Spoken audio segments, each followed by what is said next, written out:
Good morning, good afternoon, good evening, whatever it happens to be for you. I hope you are doing very well.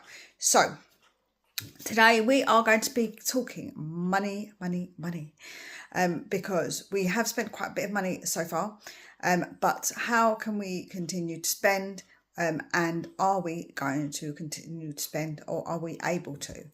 So let's talk about it.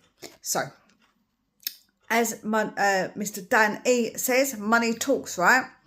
Shout out to him. If you haven't done so already, please go and subscribe over at the Hotspur Hood. So the fact is that we have spent so far quite a bit of money, but how much can we actually spend? So I did do my research, and so realistically we can actually spend up to 400 million this summer. And then because of the new SCR rules, they obviously work alongside the PSR. There is going to obviously be a switch over now to the newer rules. Spurs' revenue is why we can spend. So the 24-25, so you go on the previous season, our revenue was 565.3 million of revenue.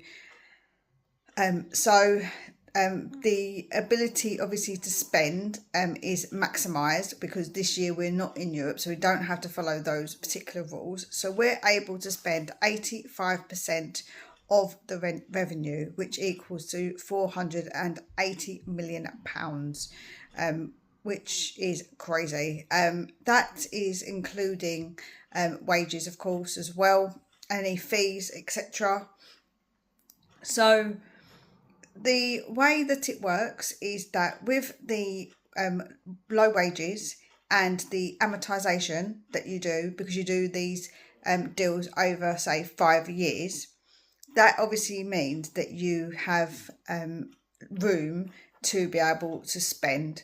So when you look at it, with the money that we've already spent, money that we have that has gone out already, we have got 332 million, and it leaves like a bit of room of 148 million pounds, which means that, like I say, with the amortization, this means that because we spent it, like I say, over a certain amount of years, like the Tonali deal, £100 million over 5 years works out to 20 million. Obviously, that's not including wages, but then, like I say, that counts over the 5 years, so it's not 100 million for that season, if you get what I mean, like for that particular window. So I'm not explaining myself very well. So basically, because we do it like that, that means you have got a significant amount to spend. So the new rules for 26-27 season, it will be different. If Spurs do spend, say, 400 million, that would then put us over the 85% that we're allowed to spend. You're allowed to spend a bit over, and you go into different zones and you get different charges if you remain in those zones of overspending. So you're only allowed to go over by 30%. They do give you a little bit of leeway. So if Spurs don't improve next season, this could impact next year's spending. So next season, if Tottenham, say, finish between 7th and 10th, this means we can realistically spend money again, but nowhere near what we can this year. So yes, we can spend, but it will definitely be a lot different. But the room we have to spend will be smaller, like I say. But if we do spend wisely and we sell players, obviously that will give us a bit more room with the animation. It's too early. So we do probably need to sell to buy. So this summer we need to get it absolutely right. because otherwise this then could affect us in the future if we can't buy as many players, or we have to be a bit more careful. The real game changer does actually come though if we get the Champions League. So if that does happen, the way that we spend next summer will be again be able for us to go big.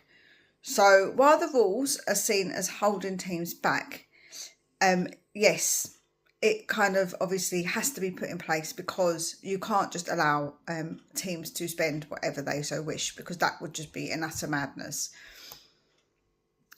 For Tottenham, we've had years of not spending much money on wages. We've spent silly money sometimes, but really in one summer we haven't really gone huge when you look at the players that we might have sold and then bought in.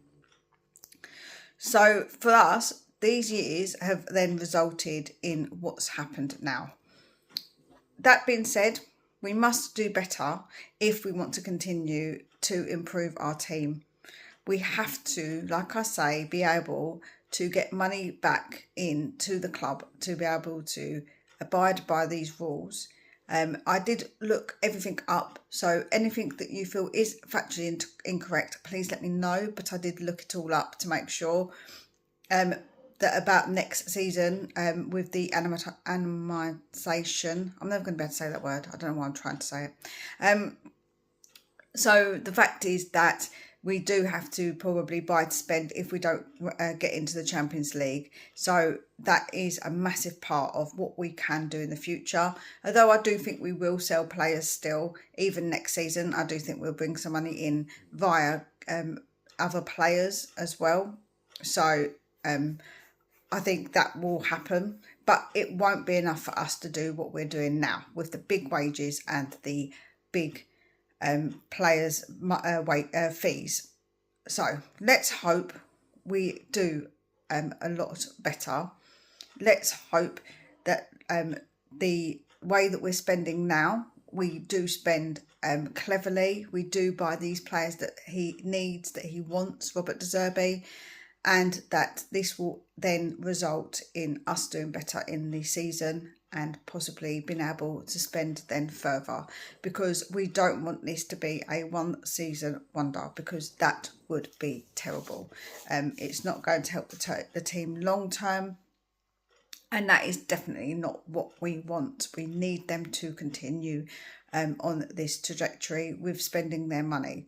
But like I say, there are other factors that do affect it, that do result in us either being able to spend a lot more, or a reasonable amount, or maybe a buy to sell situation, which a lot of clubs are in that situation because of these rules. So as I say, that's all of the money side explained, what we can actually spend and how we can obviously spend in the future with different scenarios. But please let me know what you guys think about this whole thing, about the new rules. Are you for the rules, or are you somebody who thinks that people just should be able to spend what they want and maybe have something like a wage cap, possibly something like that? Me, I'm not for that, like I say, because I just think that will result in utter madness. If a team then loses their owner, they're going to be left in the doo-doo if they've managed to spend X amount and that next owner doesn't have that amount. It would just cause chaos. So they has to have some rules. These rules don't favour anybody. It's just because of being sensible and frugal for years has then resulted in Tottenham being able to spend what they are spending right now. So thank you so much for joining me. Please take very good care of yourselves, and we shall speak again real soon.